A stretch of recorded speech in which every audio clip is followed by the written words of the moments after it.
So మనం ఒక student details example తీసుకుందాం. నార్మల్గా స్టూడెంట్కి ఏమేమి డీటెయిల్స్ ఉంటాయి?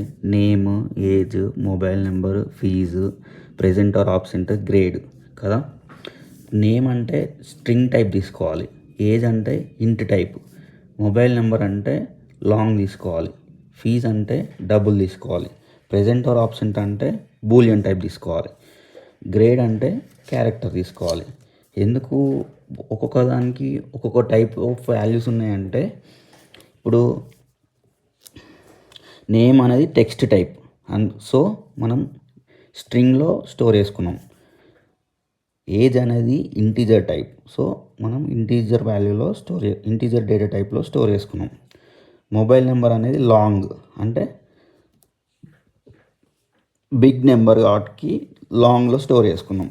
ఫీజ్ అనేది డెసిమల్ టైప్ వాల్యూ, సో డబుల్లో స్టోర్ చేసుకున్నాం. ప్రెజెంట్ ఆర్ అబ్సెంట్ అనేది ట్రూ ఆర్ ఫాల్స్ కదా, సో బూలియన్లో స్టోర్ చేసుకున్నాం. గ్రేడ్ అనేది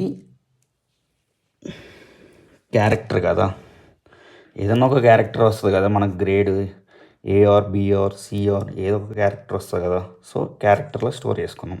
ఈ డేటా టైప్ అన్నిటికీ ప్రాక్టికల్ ఎగ్జాంపుల్ కావాలంటే ఫుల్ వీడియో డిస్క్రిప్షన్లో లింక్ ఉంది, చెక్అవుట్ చేయండి.